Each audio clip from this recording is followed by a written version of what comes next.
Hello dear friends, स्वागत है आपका अपने यूट्यूब चैनल SD एजुकेशन पर। आज है 15 दिसंबर 2024 और रेगुलर की तरह हम बात करने वाले हैं आज के most important current affairs question के बारे में। जैसा कि आप सभी लोग जानते हैं, हम अपने इस वीडियो में जो भी आने वाले एग्जाम्स हैं, उन एग्जाम्स में जो इंपॉर्टेंट करंट अफेयर्स के क्वेश्चन पूछे जाते हैं, उन सभी क्वेश्चन को यहाँ पर कवर किया जाता है। साथ ही साथ जो भी इंपॉर्टेंट फैक्ट बनते हैं, जो भी इंपॉर्टेंट जीके के पॉइंट बनते हैं, उन पॉइंट्स को भी यहाँ पर कवर किया जाता है। तो अगर आप वीडियो पर पहली बार आए हैं तो वीडियो को शुरू से लेकर लास्ट तक पूरी देखिए। वीडियो अगर पसंद आती है तो वीडियो को लाइक कीजिए, अपने दोस्तों के साथ वीडियो को अधिक से अधिक शेयर कीजिए और चैनल को सब्सक्राइब भी कीजिए। बढ़ेंगे हम आगे की तरफ और बात करेंगे आज के हम पहले इंपॉर्टेंट प्रश्न की। आज का हमारा प्रश्न है, हाल ही में केंद्रीय मंत्री जो कि केंद्रीय गृह मंत्री हैं अमित शाह जी, इन्होंने सरदार पटेल की जो प्रतिमा का अनावरण किया वह कहां पर किया? तो ए ऑप्शन है जोधपुर, बी ऑप्शन है जबलपुर, सी ऑप्शन है रायपुर और डी ऑप्शन है करनाल। तो इस प्रश्न का सही जवाब है ऑप्शन नंबर ए, यानी जोधपुर में केंद्रीय गृह मंत्री अमित शाह जी ने सरदार पटेल की प्रतिमा का अनावरण किया हुआ है। अब अगर हम डिटेल में इसके बारे में बात करें तो जोधपुर यानी कि राजस्थान, अभी वहाँ पर अमित शाह जी गए हुए थे और वहीं अमित शाह जी ने जोधपुर के सर्किट पर जो सरदार वल्लभ भाई पटेल जी हैं, इनकी प्रतिमा का अनावरण किया। और ये जो प्रतिमा है इसकी ऊंचाई है 11 फीट, ये ऊंची है। सरदार पटेल की 1100 किलोग्राम की जो प्रतिमा है यह धातुओं से मिश्रित होकर के बनी हुई है, यानी इसका जो वजन है वो 1100 किलोग्राम का है। और यह जो प्रतिमा है विभिन्न प्रकार की जो धातुएं हैं उनका मिश्रण करके ये बनाई गई है। साथ ही 11 फीट की जो ये ऊंची प्रतिमा है, ये 8 फीट ऊंचे स्थान पर इसे लगाया गया है। तो ये कुछ इंपॉर्टेंट पॉइंट है, ये भी आप ध्यान रखिए। और आगे बढ़ेंगे अगले क्वेश्चन की तरफ। अगला क्वेश्चन है, हाल ही में किस अमेरिकी राज्य ने 6 दिसंबर को महात्मा गांधी स्मृति दिवस घोषित किया? तो ऐसा कौन सा अमेरिकी राज्य है जिसने 6 दिसंबर को महात्मा गांधी स्मृति दिवस घोषित किया है? तो ऑप्शन नंबर सी इस प्रश्न का सही जवाब होगा, यानी कि अमेरिका का राज्य है, वहाँ का स्टेट है नेब्रास्का। इसने घोषणा की है कि 6 दिसंबर को महात्मा गांधी स्मृति दिवस मनाया जाएगा। आगे अगर इसके बारे में डिटेल में हम बात करें तो अमेरिका के नेब्रास्का प्रांत में, क्योंकि वहाँ पर जो स्टेट होते हैं उनको प्रांत बोला जाता है, तो अमेरिका के नेब्रास्का प्रांत में 6 दिसंबर को महात्मा गांधी स्मृति दिवस घोषित किया गया। और यहाँ का जो लिंकन शहर है, यानी कि नेब्रास्का प्रांत का जो लिंकन शहर है, वहाँ पर स्थित एक सरकारी कार्यालय में स्टेट कैपिटल के परिसर में उनकी यानी कि महात्मा गांधी जी की एक प्रतिमा का अनावरण भी किया गया है। बात करें सिएटल भारतीय वाणिज्य दूतावास के अधिकार क्षेत्र के अंतर्गत आने वाले 9 राज्यों में से पहली ऐसी प्रतिमा है जो कि नेब्रास्का के लिंकन शहर में इसको स्थापित किया गया है। आगे बढ़ेंगे अगले क्वेश्चन की तरफ। अगला क्वेश्चन है, हाल ही में विदेश सचिव विक्रम मिस्री किस देश की आधिकारिक यात्रा पर गए हैं? तो ये जिस देश की यात्रा पर गए हुए हैं काफ़ी ज़्यादा ही अहम यात्रा है ये, क्योंकि वहाँ पर कई सारी जो समस्याएं हैं वो देखने को मिल रही हैं। तो ये गए हुए हैं बांग्लादेश की यात्रा पर विक्रम मिस्री, जो कि बांग्लादेश में जो कुछ भी दंगे हुए हैं और उसके बाद जैसे ही शेख हसीना का वहाँ से पलटवार हुआ, यानी तख्ता पलट हुआ है वहाँ पर, उसके बाद किसी भी भारत की तरफ से किसी भी व्यक्ति की ये पहली यात्रा रही है, किसी भी राजनयिक की ये पहली यात्रा रही है जो भारत तरफ से बांग्लादेश गए हुए हैं। तो विक्रम मिस्री जी जो हैं, जो कि विदेश सचिव हैं भारत के, ये बांग्लादेश गए हुए हैं। और बात करें तो हम अभी हाल ही में विक्रम मिस्री जी का जो कार्यकाल है वो भी बढ़ाया गया था, तो ये बांग्लादेश गए हुए हैं। डिटेल में बात करें तो हाल ही में विदेश सचिव विक्रम मिस्री बांग्लादेश के दौरे पर गए हैं और ढाका पहुंचने के तुरंत बाद विक्रम मिस्री जी को इन्होंने अपने बांग्लादेश के समकक्ष यानी कि बांग्लादेश के जो विदेश सचिव हैं मोहम्मद जसीमुद्दीन, इनके साथ इन्होंने बैठक की। अगस्त में जब प्रधानमंत्री शेख हसीना की सरकार के अपदस्थ यानी कि जब इन्होंने अपने प्रधानमंत्री पद से इस्तीफा दिया, उसके बाद भारत की ओर से पहला ये उच्च स्तरीय दौरा है, यानी कि कोई भारत की तरफ से पहली बार, जब से प्रधानमंत्री शेख हसीना वहाँ से हटी हैं तब से पहली बार भारत की तरफ से कोई गया हुआ है। हसीना के भारत शरण लेने के कुछ ही दिनों बाद यूनुस ने अंतरिम सरकार की बागडोर संभाली थी और वहां पर फिलहाल यूनुस प्रधानमंत्री के तौर पर, अंतरिम प्रधानमंत्री के तौर पर कार्यरत है। आगे बढ़ेंगे अगले क्वेश्चन की तरफ। हाल ही में किसे गुवाहाटी मास्टर 2024 बैडमिंटन एकल खिताब जीता हुआ है, यानी कि किसने गुवाहाटी मास्टर्स का 2024 बैडमिंटन का एकल खिताब जीता है? तो ये ऑप्शन है अनुपम सेन, बी ऑप्शन है तनिषा क्रिस्टो, सी ऑप्शन है रिजवान जैन और डी ऑप्शन है सतीश करुणाकरण। तो इस प्रश्न का सही जवाब है ऑप्शन नंबर डी, यानी कि सतीश करुणाकरण। गुवाहाटी मास्टर 2024 बैडमिंटन का एकल खिताब इन्होंने जीता हुआ है।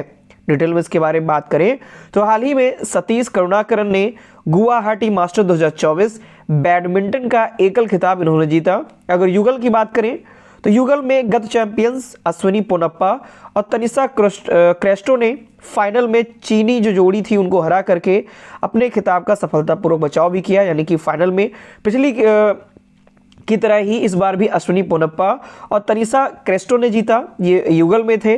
23 वर्षीय जो सतीश करुणाकरण है, इन्होंने 2023 ओडिशा मास्टर्स में सुपर 100 खिताब जीतकर अपना पहला सुपर 100 खिताब भी इन्होंने जीता हुआ था।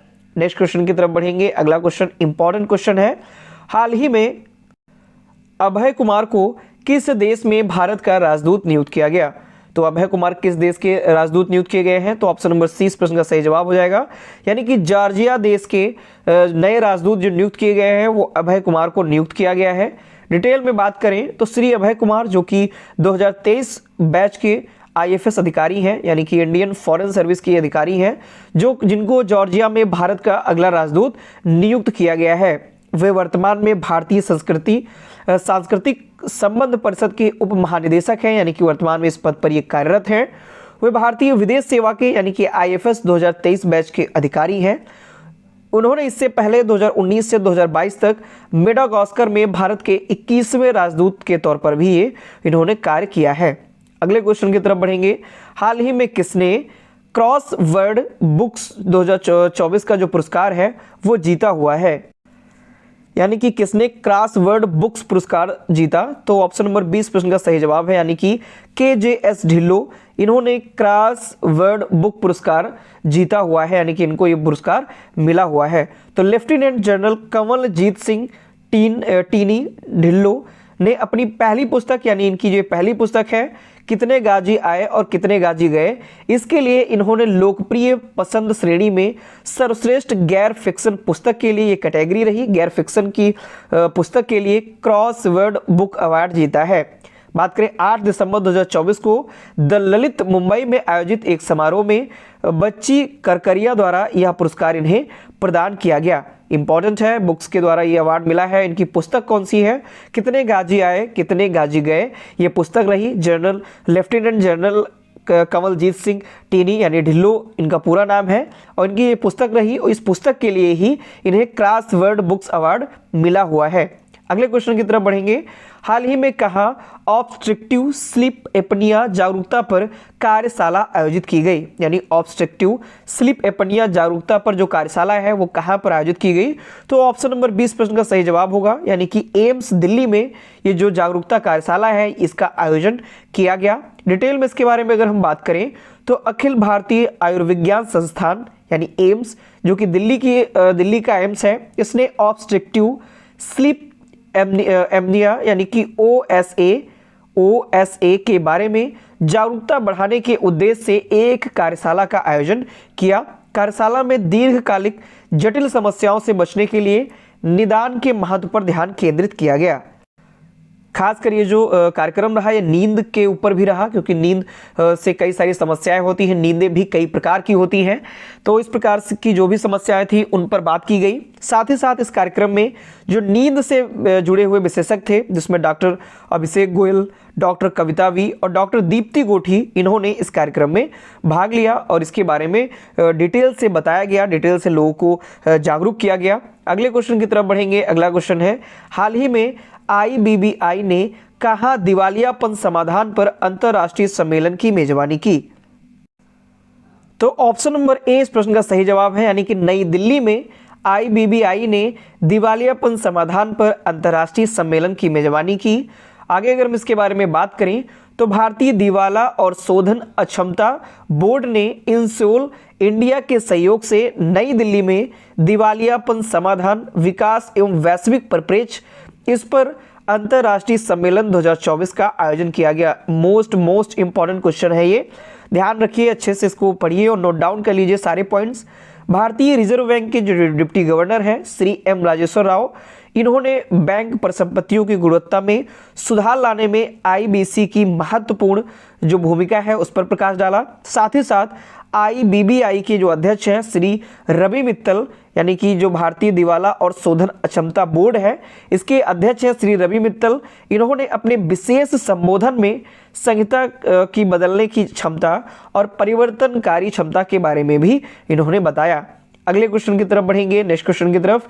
हाल ही में भारत ने किस देश को 2200 मीट्रिक टन चावल भेजा है, यानी कि मानवीय सहायता के रूप में भारत ने किस देश को 2200 मीट्रिक टन चावल भेजा है? तो ऑप्शन नंबर सी इस प्रश्न का सही जवाब है, यानी म्यांमार को भारत ने 2200 मीट्रिक टन चावल की आपूर्ति की है। डिटेल में इसके बारे में अगर हम बात करें तो भारत ने मानवीय सहायता के तहत म्यांमार को 2200 यानी 2200 मीट्रिक टन चावल भेजा।